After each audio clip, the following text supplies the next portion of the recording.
ആകാശവാണി. നമസ്കാരം.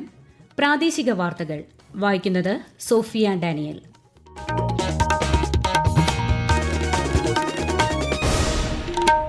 പ്രധാന വാർത്തകൾ. രാജ്യത്തിനായി 3 മടങ്ങ് ശക്തിയിലും വേഗതയിലും പ്രവർത്തിക്കുമെന്ന് പ്രധാനമന്ത്രി നരേന്ദ്രമോദി.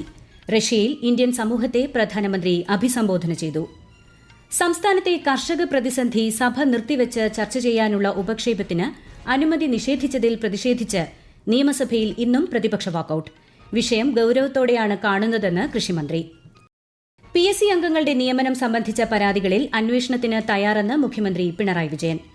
BJP സംസ്ഥാന വിശാല നേതൃയോഗത്തിന് തിരുവനന്തപുരത്ത് തുടക്കം. പാർട്ടി ദേശീയ അധ്യക്ഷൻ JP നഡ്ഡ സമ്മേളനത്തെ അഭിസംബോധന ചെയ്യും. ഇന്ത്യ ദക്ഷിണാഫ്രിക്ക വനിതാ 2020 പരമ്പരയിലെ 3ാം മത്സരം ഇന്ന്. വാർത്തകൾ വിശദമായി. രാജ്യത്തിനു വേണ്ടി 3 മടങ്ങ് ശക്തിയിലും വേഗതയിലും പ്രവർത്തിക്കുമെന്ന പ്രതിജ്ഞയോടെയാണ് 3ാം തവണയും അധികാരത്തിലെത്തിയിരിക്കുന്നതെന്ന് പ്രധാനമന്ത്രി നരേന്ദ്രമോദി. മോസ്കോയിൽ ഇന്ത്യൻ സമൂഹത്തെ അഭിസംബോധന ചെയ്യുകയായിരുന്നു അദ്ദേഹം. ഇന്ത്യയെ 3ാമത്തെ സാമ്പത്തിക ശക്തിയാക്കി മാറ്റുകയാണ് ലക്ഷ്യമെന്നും പ്രധാനമന്ത്രി വ്യക്തമാക്കി. ഇന്ന് നടക്കുന്ന 22ാമത് ഇന്ത്യ റഷ്യ വാർഷിക ഉച്ചകോടിയിൽ പ്രധാനമന്ത്രിയും റഷ്യൻ പ്രസിഡന്റും പങ്കെടുക്കും. 3 ദിവസത്തെ റഷ്യ ഓസ്ട്രിയ സന്ദർശനത്തിന്റെ ഭാഗമായി ഇന്നലെയാണ് പ്രധാനമന്ത്രി നരേന്ദ്രമോദി മോസ്കോയിലെത്തിയത്. സംസ്ഥാനത്ത് കർഷകർ നേരിടുന്ന പ്രതിസന്ധി സഭാ നടപടികൾ നിർത്തിവച്ച് ചർച്ച ചെയ്യാനുള്ള ഉപക്ഷേപത്തിന് സ്പീക്കർ അനുമതി നിഷേധിച്ചതിൽ പ്രതിഷേധിച്ച് നിയമസഭയിൽ ഇന്നും പ്രതിപക്ഷ വാക്കൌട്ട്. പ്രതിപക്ഷത്ത് നിന്ന് കുറുക്കോളി മൊയ്തീനാണ് ഉപക്ഷേപത്തിന് നോട്ടീസ് നൽകിയത്. കാലാവസ്ഥാ വ്യതിയാനത്തിനനുസരിച്ച് നയപരമായ മാറ്റം വേണമെന്ന് പ്രതിപക്ഷ നേതാവ് VD സതീശൻ ആവശ്യപ്പെട്ടു. സമഗ്ര കാർഷിക നയവും കാർഷിക പാക്കേജും ഉണ്ടാവണമെന്നും പ്രതിപക്ഷ നേതാവ് പറഞ്ഞു. ആഗോള താപനത്തിന്റെ പശ്ചാത്തലത്തിൽ കാർഷിക മേഖലയിൽ പ്രതിസന്ധിയുണ്ടായതായി മന്ത്രി P. പ്രസാദ് മറുപടി നൽകി. വിഷയം സർക്കാർ ഗൌരവമായാണ് കാണുന്നതെന്നും മന്ത്രി പറഞ്ഞു. മന്ത്രിയുടെ മറുപടിയെ തുടർന്ന് ഉപക്ഷേപത്തിന് സ്പീക്കർ അനുമതി നിഷേധിക്കുകയായിരുന്നു. ഭരണഘടനാ സ്ഥാപനമായ PSCയുമായി ബന്ധപ്പെട്ട വിവാദങ്ങൾ ദൌർഭാഗ്യകരമാണെന്ന് മുഖ്യമന്ത്രി പിണറായി വിജയൻ. PSC അംഗങ്ങളുടെ നിയമനം സംബന്ധിച്ച ഏത് അന്വേഷണത്തിനും സർക്കാർ തയ്യാറാണെന്ന് അദ്ദേഹം നിയമസഭയിൽ അറിയിച്ചു.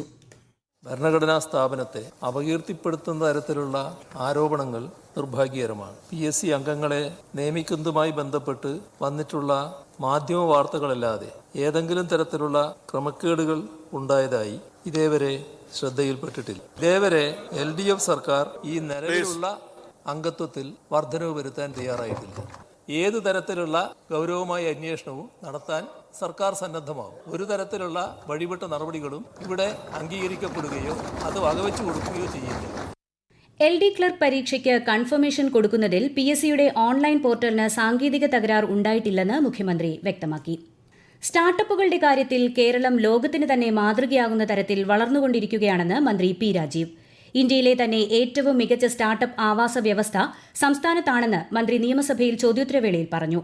സ്റ്റാർട്ടപ്പുകളുടെ ഉൽപ്പന്നങ്ങൾ വിറ്റഴിക്കുന്നതിന് സർക്കാർ പ്രത്യേക പരിഗണനയും ഇളവുകളും നൽകുന്നുണ്ടെന്നും മന്ത്രി വ്യക്തമാക്കി. കേരള ബ്രാൻഡ് എന്ന പേരിൽ സംസ്ഥാനത്തിന്റെ ബ്രാൻഡ് ആരംഭിക്കുമെന്നും ആദ്യഘട്ടത്തിൽ വെളിച്ചെണ്ണയും പിന്നീട് മറ്റുൽപ്പന്നങ്ങളും പുറത്തിറക്കുമെന്നും മന്ത്രി അറിയിച്ചു. സംസ്ഥാനത്തെ എല്ലാ പഞ്ചായത്തുകളിലും സെപ്റ്റംബറോടെ സംരംഭക സഭകൾ ആരംഭിക്കുമെന്ന് മന്ത്രി P. രാജീവ് നിയമസഭയിൽ പറഞ്ഞു. അതത് പഞ്ചായത്തിലെ എല്ലാ സംരംഭകരെയും പങ്കെടുപ്പിച്ച് ഗ്രാമസഭാ മാതൃകയിലാകും സംരംഭക സഭ സംഘടിപ്പിക്കുക. വ്യവസായ വകുപ്പും തദ്ദേശ സ്വയംഭരണ വകുപ്പും സംയുക്തമായാണ് സംരംഭക സഭ സംഘടിപ്പിക്കുന്നത്.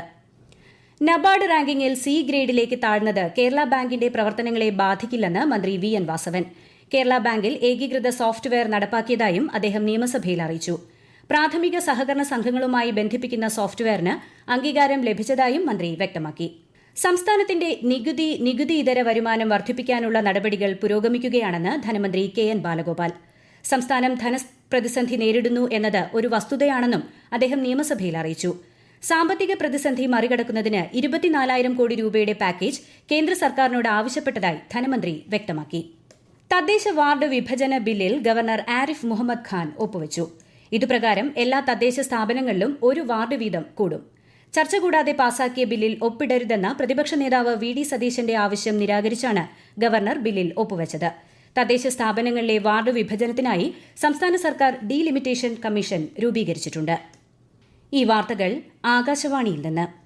കണ്ണൂർ ജില്ലയിലെ കാര്യങ്കോട് പുഴയിൽ വൈറ്റ് വാട്ടർ റാഫ്റ്റിംഗിന് തുടക്കമായി. സഞ്ചാരികളിൽ ആവേശവും കൌതുകവും ഉണർത്തുകയാണ് 3 മാസം നീണ്ടുനിൽക്കുന്ന വൈറ്റ് വാട്ടർ റാഫ്റ്റിംഗ്.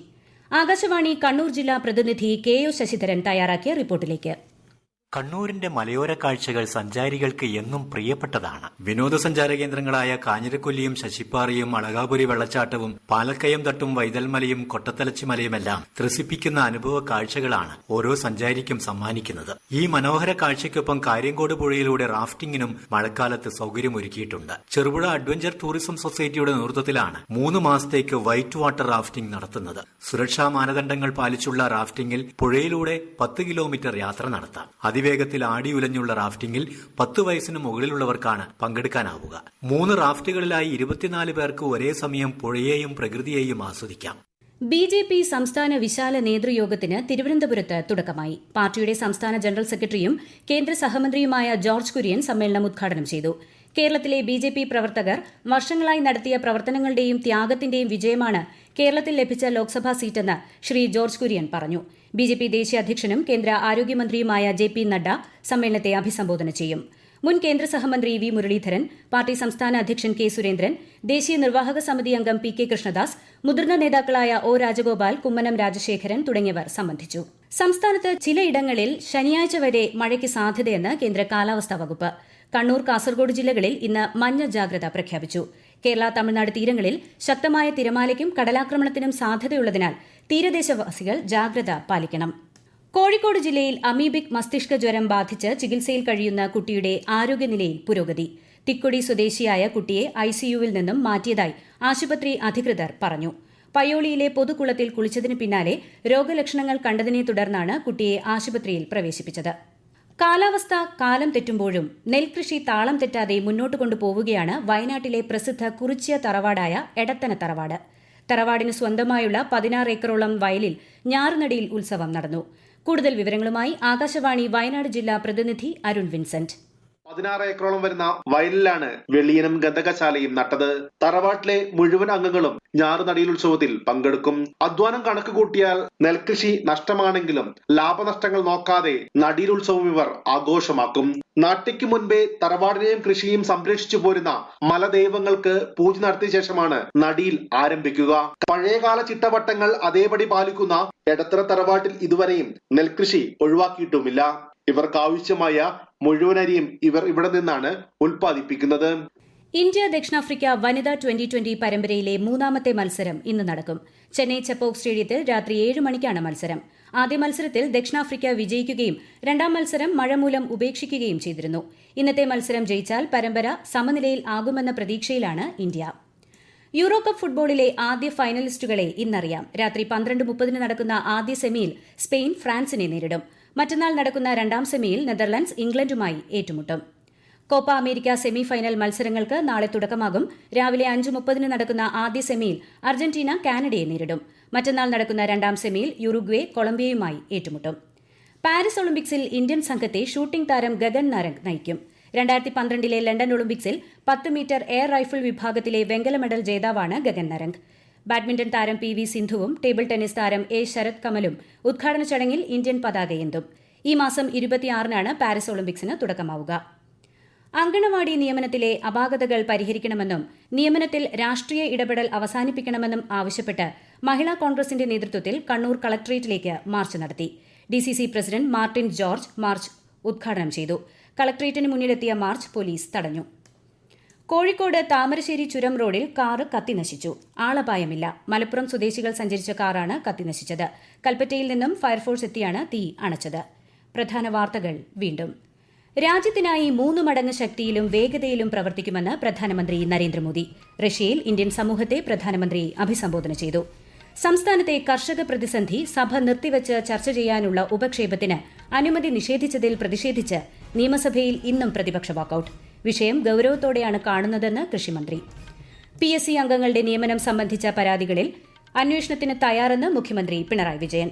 BJP സംസ്ഥാന വിശാല നേതൃയോഗത്തിന് തിരുവനന്തപുരത്ത് തുടക്കം. പാർട്ടി ദേശീയ അധ്യക്ഷൻ JP നഡ്ഡ സമ്മേളനത്തെ അഭിസംബോധന ചെയ്യും. ഇന്ത്യ ദക്ഷിണാഫ്രിക്ക വനിതാ 2020 പരമ്പരയിലെ 3ാം മത്സരം ഇന്ന്. പ്രാദേശിക വാർത്തകൾ കഴിഞ്ഞു. അടുത്ത വാർത്താ പ്രക്ഷേപണം 12:50.